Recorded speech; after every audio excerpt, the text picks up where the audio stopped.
Well, hello guys and girls, I hope you're doing well. We are back once again for another video, and this is, I'm hoping, an informative video for you guys, and one that I really want us to have a bit of a chat in the comments section below. So without further ado, you can probably see by the pictures in the thumbnail, it is a thank you Scopely. We are finally talking about this. The Apocalypse Saga. Finally, we have some information of it. So from me to you and everybody at Scopely, thank you for finally doing what we've been asking for. I know I've been championing this for a long time, and thank you to my fellow envoys who have also been doing that, the player voice movement, everybody on Reddit, everybody on Discord that has really been hammering this home. I honestly believe without the voice and the loud kind of shouting we've done as a community, this would not have happened. So before we get into the kind of content and what we want to talk about today, if you do enjoy what you see here and you want to come back for more, please do consider subscribing down below. Drop a thumbs up as well. It's completely free. It really helps me out with the Wild West that is this YouTube algorithm right now. And drop a comment. Do you like the Horseman update? Do you not like it? Are you on the fence? We'll talk about where I am in a little while, and I'll show you where we're at here. So we have been able to do Pestilence and we have been able to do Famine in full. We've not got Red Hawk, we've not got Archangel either.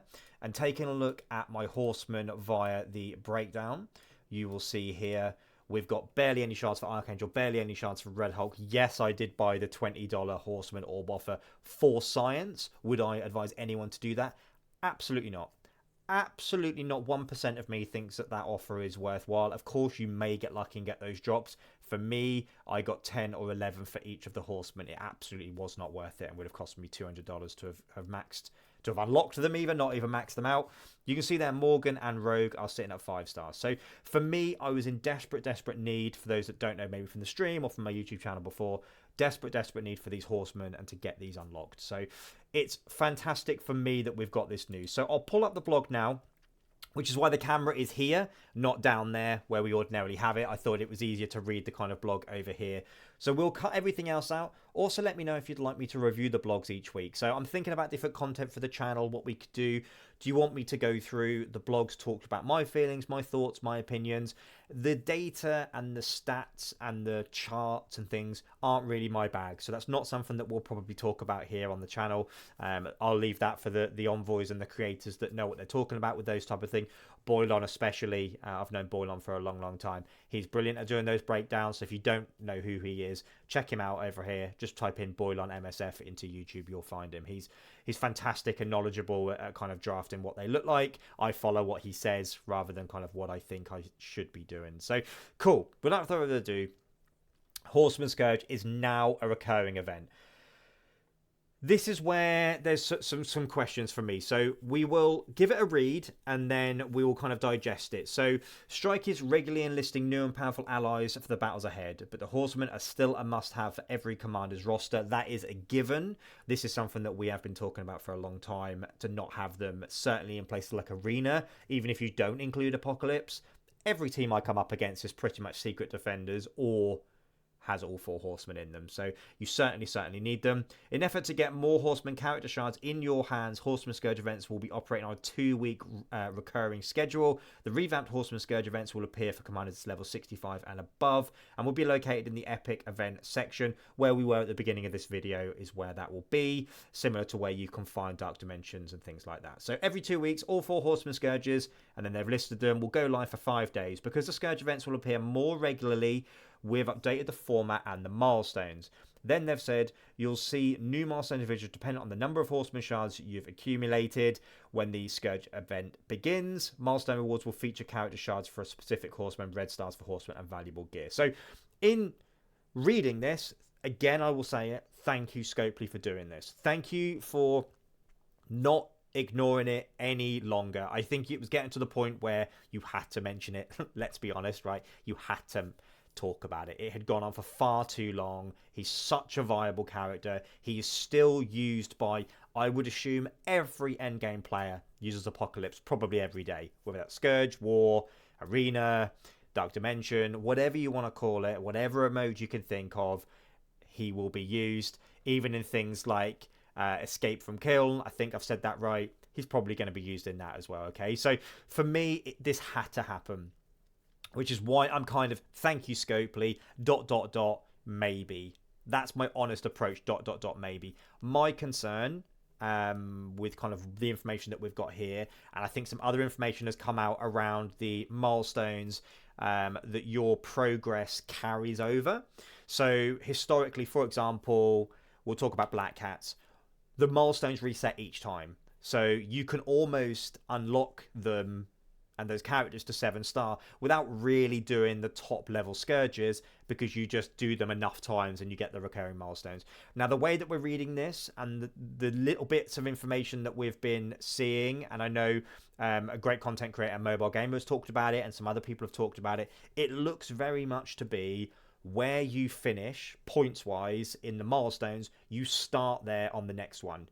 My apprehension, and why I'm a little bit nervous, is that that would indicate that you have to build all of the teams required for the nodes. Now, they have said they've revamped the format and the milestones. Now, this could mean that they've changed who you need. So, for example, for Morgan, it's Web Warriors and Dark Hunters.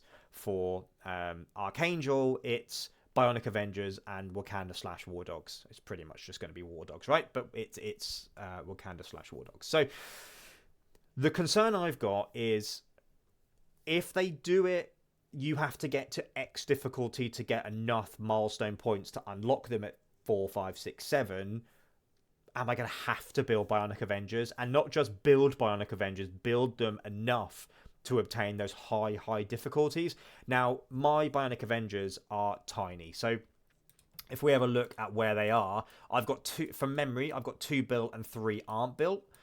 This is my Bionic Avengers, right? So this team is what, about 150k, 160k, maybe just pushing that.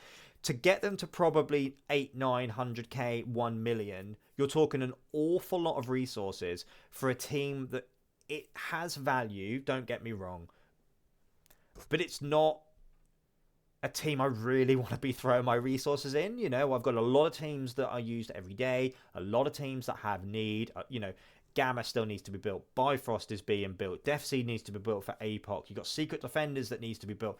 You know, that's just off the top of my head. Then you've got plug and play characters, you've got the Extreme X-Men that need to be built at the moment because they've got some real utility.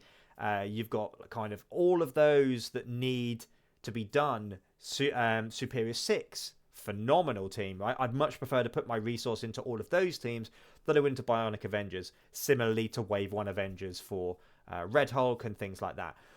That's where my thank you, Scopely, ends with a ... maybe. Because for me, being forced to build teams like Bionic Avengers, teams like Minions that you need to use for another node, Ravagers, things like that, seem a little bit counterproductive in the sense of not everybody had to do that, right? Historically, you could obtain them by just having one of those teams. So, for example, not really worrying too much about Bionic Avengers because your Wakanda / War Dogs would carry you through. So,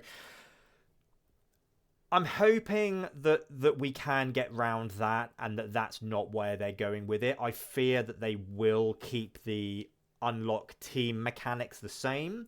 It will just be you need to get through difficulty 8 or 9. Once you get through difficulty 8 or 9, you can get them 7. Now, for me, I'm happy if I can just get them at 5 for now because I can unlock APOC and at least I have him.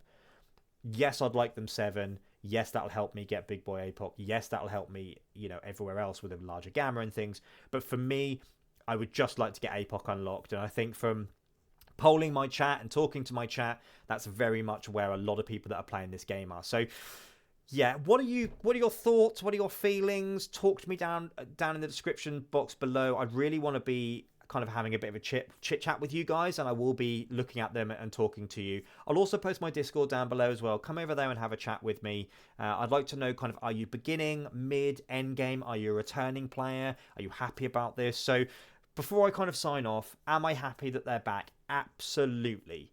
It is the right thing to do. It is the best thing that they could have done. It's delayed, it's late, it's silly, but they're back. They are back, and they are back far, far, far more regularly than I was expecting. I was expecting monthly rollouts, so it would be every 4 months. You would get that character, okay? So I was expecting between 4 and 8 months to get Archangel, for example, because it depends if I get him 5-star day one. So to get them on a 2-week rolling with a 5-day play window is phenomenal. If it was me, I would do 2 per week, not 4. 4's quite a lot if you need all 4. So for me, I'd have maybe done Morgan and Red the first week for 5 days. They stop. Then I would have done Archangel and Rogue for the 5 days, and then you rotate. So it's still going to be every 2 weeks, but then it just keeps you to 2 Scourges each 5-day period. I think 4 Scourges in a 5-day period, especially when they potentially bring back, what we've got Nova, we've got Goblin Classic, all of that's a lot of Scourges and a lot of time. So I am buzzing that they're back. I am buzzing that I have the opportunity in my own time, at my own cost, at my own decision making to unlock APOC. So I am forever grateful that you are bringing them back. I do want to see what happens